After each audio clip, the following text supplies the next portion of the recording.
Hello and welcome to my YouTube channel root base. मैं हूं विनोद और मैं आज बहुत ही इंपॉर्टेंट टॉपिक को लेकर के आया हूं आपके बीच में एनएमआर। ये एनएमआर एमएससी का टॉपिक है आपका, ये बहुत ही इंपॉर्टेंट टॉपिक एनएमआर ईएसआर ये सब मॉलिक्यूलर फिजिक्स का बहुत ही इंपॉर्टेंट टॉपिक्स है। तो चलिए आज हम लोग करते हैं एनएमआर। तो एनएमआर होता क्या है? एनएमआर स्पेक्ट्रोस्कोपी में हम लोग हाइड्रोजन और प्रोटॉन का यूज करके हम लोग क्या करते हैं, ऑर्गेनिक कंपाउंड का स्ट्रक्चर को फाइंड करते हैं। सबसे पहला एनएमआर होता क्या है? हम लोग क्या करते हैं, एनएमआर स्पेक्ट्रोस्कोपी में हाइड्रोजन और प्रोटॉन का यूज करके हम लोग ऑर्गेनिक कंपाउंड के स्ट्रक्चर को फाइंड करते हैं। तो चलिए हम लोग इसको आज एनएमआर को पूरा सॉल्व करते हैं। तो एनएमआर तो हो गया कि इसका डिफिनेशन हम लोग हाइड्रोजन और प्रोटॉन का यूज करके क्या करते हैं, ऑर्गेनिक कंपाउंड के स्ट्रक्चर को फाइंड करते हैं। तो चलिए अब देखते हैं हम लोग कब ये एक्टिव एनएमआर दिखाएगा और ये कब एक्टिव एनएमआर नहीं दिखाएगा। तो इसका एनएमआर का एग्जांपल क्या हो जाएगा? हाइड्रोजन, इसका मास नंबर 1, एटॉमिक नंबर 1। ये इस केस में क्या होगा, हमें एक्टिव एनएमआर मिलेगा, क्योंकि इसका ये दोनों में क्या है, एनएमआर स्पेक्ट्रोस्कोपी क्या बोलता है, या तो आपका एटॉमिक नंबर या फिर मास नंबर दोनों में से एक ऑड होना चाहिए। कंपलसरी है कि या तो एटॉमिक नंबर या तो फिर मास नंबर, दोनों में से एक आपका क्या होना चाहिए, ऑड होना चाहिए। तो ये हो गया बेस्ट एग्जांपल ऑफ एनएमआर।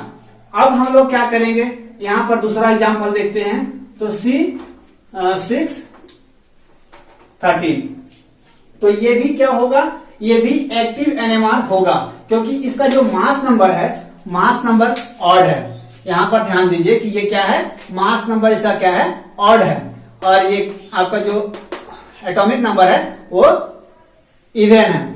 तो इस केस में भी हमें एक्टिव एनएमआर मिलेगा।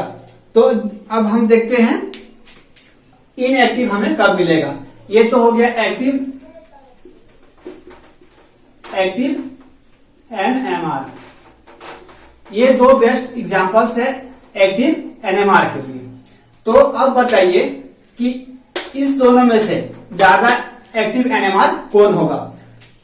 तो ये मैंने क्या बोला था कि या तो एटॉमिक नंबर या तो फिर मास नंबर, दोनों में से एक का इवन होना, सॉरी ऑड होना कंपलसरी है। तो इसमें क्या है, दोनों ही ऑड नंबर्स हैं, मास नंबर, एटॉमिक नंबर। और ये क्या है आपका C613 का क्या है, आपका एक इवन है एक ऑड है। तो इस केस में हमें क्या होगा, बहुत ही ज्यादा एक्टिव एनएमआर मिलेगा, बहुत ही ज्यादा एक्टिव एनएमआर मिलेगा। अब हम इसके बाद इनएक्टिव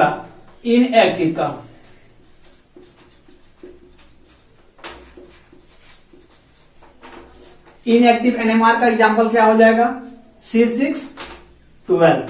इस केस में हमें एक्टिव एनएमआर नहीं मिलेगा।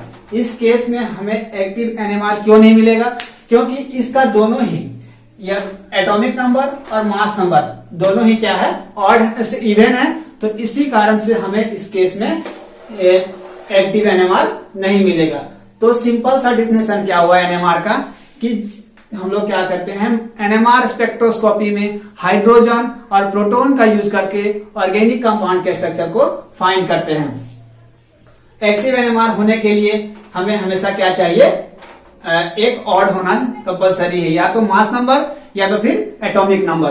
तो इस केस में हमें ज्यादा एक्टिव एनएमआर मिलेगा और इस केस में हमें कम एक्टिव एनएमआर मिलेगा, क्योंकि इसमें से एक जो एटॉमिक नंबर है वो क्या है आपका इवन है, इसलिए इसमें बहुत ही उससे कम, इसकी तुलना में इसमें कम एक्टिव एनएमआर मिलेगा। ये तो हो गया एनएमआर का डिफिनेशन।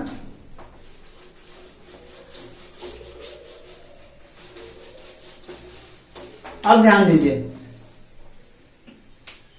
एनएमआर का फुल फॉर्म क्या होता है, न्यूक्लियर मैग्नेटिक रिजोनेंस। तो न्यूक्लियर किसको इंडिकेट कर रहा है, न्यूक्लियस को। ये इंडिकेट कर रहा है न्यूक्लियस को, और ये इंडिकेट कर रहा है मैग्नेटिक फील्ड को। और ये रिजोनेंस कब होता है, रिजोनेंस का कंडीशन कब होता है, जब दो फ्रीक्वेंसी आपस में मैच कर जाते हैं, तो उस केस में हम लोग इसको क्या बोलते हैं, रिजोनेंस कंडीशन। रेजोनेंस न्यूक्लियर किसको इंडिकेट कर रहा है? न्यूक्लियस को, ये मैग्नेटिक फील्ड को, और ये रेजोनेंस। रेजोनेंस मतलब क्या होता है? दो फ्रीक्वेंसी आपस में जब मैच कर जाते हैं तो उसे हम लोग क्या बोलते हैं? Resonance condition. अब इसका हम लोग क्या करेंगे? प्रिंसिपल। इसका हम लोग प्रिंसिपल करेंगे। तो प्रिंसिपल देखिए, ये मान लीजिए कोई एटम है, ये अपने एक्सिस में क्या करेगा? रोटेट करते रहता है। जैसे कि देखिए यहां पर इस तरह से ये अपने एक्सिस में क्या करेगा? रोटेट करते रहेगा। कि जैसे अर्थ अपने एक्सिस पर रोटेट करता है, इसी प्रकार से ये क्या है? आपका एटम जो है, मॉलिक्यूल जो है, वो क्या करेगा? आपका रोटेट करते रहेगा। इस तरह से ये रोटेट करते रहता है। तो अब ध्यान दीजिए कि यहां पर मेरे पास न्यूक्लियस है, ये अभी किसी फील्ड में नहीं आया, इसलिए ये क्या है? रैंडमली किसी भी डायरेक्शन में ये मूव कर रहा है, कोई इसका फिक्स डायरेक्शन नहीं है। यह भी और भी आप लोग ले सकते हो। जब देखिए अब हम लोग क्या करेंगे? ये तो रैंडमली किसी भी डायरेक्शन में मूव कर रहा है, तो जब हम लोग इसको क्या करेंगे? इस न्यूक्लियस को उठा करके कहां ले जाएंगे? हम लोग मैग्नेटिक फील्ड में ले जाएंगे। जब हम लोग इसको मैग्नेटिक फील्ड में ले जाएंगे इस तरह से हम लोग क्या करेंगे? इसको मैग्नेटिक फील्ड में ले जाएंगे, तो इसका डायरेक्शन जो है ऑटोमेटिकली क्या होगा? ये इस तरह से अपवर्ड हो जाएगा।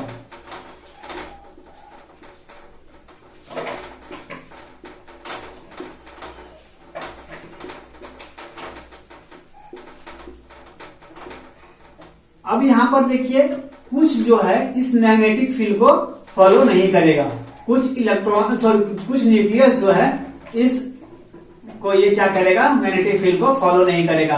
क्योंकि इसके पास क्या है? बहुत ही हाई एनर्जी है। जो डाउनवर्ड जो दिख रहा है, ये दोनों क्या है आपका? ये क्या करेगा आपका?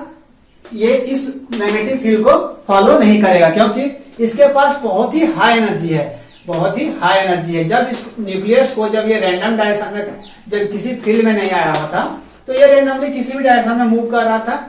जब हम लोग इसको क्या किए? इसको मैग्नेटिक फील्ड में ला दिए। मैग्नेटिक फील्ड में लाने के कारण क्या हुआ? ये अपवर्ड जितने भी न्यूक्लियस थे वो अपवर्ड जाने लगे। कुछ न्यूक्लियस जो है आपका डाउनवर्ड हुआ। क्यों हुआ? क्योंकि ये आपका जो है बहुत ही हाई एनर्जी है। बहुत ही हाई एनर्जी होने के कारण ये जो आपका है, ये मैग्नेटिक फील्ड को फॉलो नहीं करता है। तो इसको हम लोग क्या बोलेंगे? Alpha spin state. Alpha spin state, ठीक है। तब हम लोग क्या करेंगे? अब हम लोग एक छोटा सा एग्जांपल, इसमें हम लोग रेडियो फ्रीक्वेंसी डाल देंगे। अब रेडियो फ्रीक्वेंसी को हम लोग इसमें डाल देंगे, तो क्या होगा? इसका डायरेक्शन जो है, इसका ये जो आपको दिख रहा होगा, जो अपवर्ड पहले जा रहा था, वो क्या होगा? अब इसका डायरेक्शन को चेंज कर देगा, ये डाउनवर्ड हो जाएगा। डाउनवर्ड होने से क्या होगा? ये 180 डिग्री जो है ये डाउनवर्ड इसका डायरेक्शन को चेंज कर देगा। चेंज करने से क्या होगा कि अब ये क्या हो गया? हम लोग जब रेडियो फ्रीक्वेंसी को RF को रेडियो फ्रीक्वेंसी को जब हम लोग इस मैग्नेटिक फील्ड में इंसिडेंट कराते हैं, तो ये क्या करता है? न्यूक्लियस के डायरेक्शन को क्या करता है? 180 डिग्री ये रोटेट करता है, जिसके कारण जितना भी आपका न्यूक्लियस है वो डाउनवर्ड हो जाता है। अब सोचते होंगे कि ये डाउनवर्ड था न्यूक्लियस, तो ये इसका भी डायरेक्शन चेंज होना चाहिए, जबकि ऐसा नहीं होता है, क्योंकि इसके पास बहुत ही हाई एनर्जी है, जिसके कारण ये डाउनवर्ड ही रहेगा। तो अब हम लोग क्या करेंगे? इसको अच्छे से समझने के लिए 180 डिग्री जो रोटेट हुआ है, इसको समझने के लिए बहुत ही साधारण सा एग्जांपल हम लोग लेते हैं कि एक छोटा मैग्नेटिक फील्ड मैग्नेट लेते हैं हम लोग, जिसका ये नॉर्थ पोल और ये साउथ पोल। इस छोटे मैग्नेट के तुलना में एक हम लोग क्या किए हैं? बड़े मैग्नेट को ले लिए हैं। इसमें भी आपका हो गया ये नॉर्थ पोल, ये साउथ पोल, ठीक है। तो ये क्या होगा? ये छोटा मैग्नेट है इसके तुलना में, तो ये क्या करेगा? ये साउथ पोल क्या, नॉर्थ पोल जो है साउथ पोल को अट्रैक्ट करेगा, जिसके कारण ये 180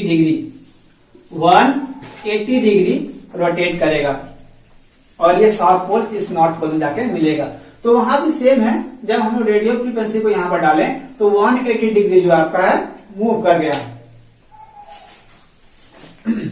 तो ये हो गया बीट। अभी इसको हम लोग क्या बोले थे, जब अपवर्ड था तो अल्फा स्पिन स्टेट। ये क्या है, डाउनवर्ड जब हो गया तब हम लोग इसको बोलेंगे बीटा स्पिन स्टेट। तो चलिए हम लोग बीटा स्पिन स्टेट को करते हैं।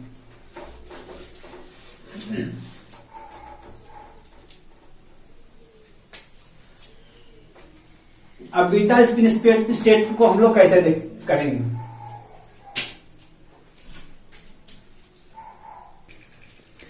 बीटा स्पिन स्टेट को हम लोग कैसे दिखाएंगे। अब अल्फा तो हम लोग इस तरह से दिखा लिए हैं, अब बीटा को हम लोग कैसे दिखाएंगे।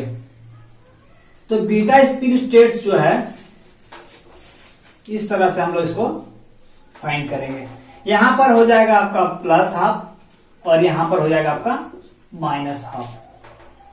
इधर एनर्जी और यहां से ये डिस्टेंस क्या हो जाएगा आपका डेल ई हो जाएगा। तो इस तरह से यहां पर जो न्यूक्लियस का डायरेक्शन है ये अपवर्ड हो जाएगा और ये डाउनवर्ड हो जाएगा। तो ऐसा क्यों है, क्योंकि देखिए कोई भी जो है इलेक्ट्रॉन है कोई अपर स्टेट एक्साइटेड स्टेट में नहीं रहना चाहता, तो वो क्या होगा, वो ग्राउंड स्टेट में आना चाहेगा। तो कुछ समय के बाद यहां से जब न्यूक्लियस आपका चलना स्टार्ट हुआ तो यहां गया, कुछ समय के बाद ये एक्साइटेड स्टेट में क्यों रहना चाहेगा, ये तो अपना एनर्जी लॉस करेगा। तो ये क्या होगा, रिटर्न फिर यहां पर ग्राउंड स्टेट में आ जाएगा। तो इस केस में हमें क्या है, हमें एनएमआर जो ऑर्गेनिक कंपाउंड का स्ट्रक्चर है वो फाइंड होने लगता है। तो ये हो गया आपका एनएमआर, न्यूक्लियर मैग्नेटिक रेजोनेंस। बहुत ही इंपॉर्टेंट टॉपिक है ये और इसका एक्सपेरिमेंट भी है। आप लोग को मौका मिले तो आप लोग कर सकते हो, बहुत ही बड़ा इसमें अपरेटस होता है। मुझे तो मौका नहीं मिला, अगर आप लोगों को मौका मिलता है तो आप लोग इसका जो एक्सपेरिमेंट है उसको जरूर करें, बहुत कुछ सीखने को इससे मिलेगा। तो एनएमआर आप लोगों को बहुत ही अच्छे से क्लियर हुआ होगा। एनएमआर क्या होता है कि हम लोग एनएमआर स्पेक्ट्रोस्कोपी में हाइड्रोजन और प्रोटॉन का यूज करके हम लोग ऑर्गेनिक कंपाउंड के स्ट्रक्चर को फाइंड करते हैं। तो हम लोगों ने क्या किया था, पहले अल्फा स्पिन स्टेट लिया था, फिर बीटा स्पिन स्टेट। इसको आप लोग यहां पर लिखोगे beta spin state, beta spin state, ये अल्फा।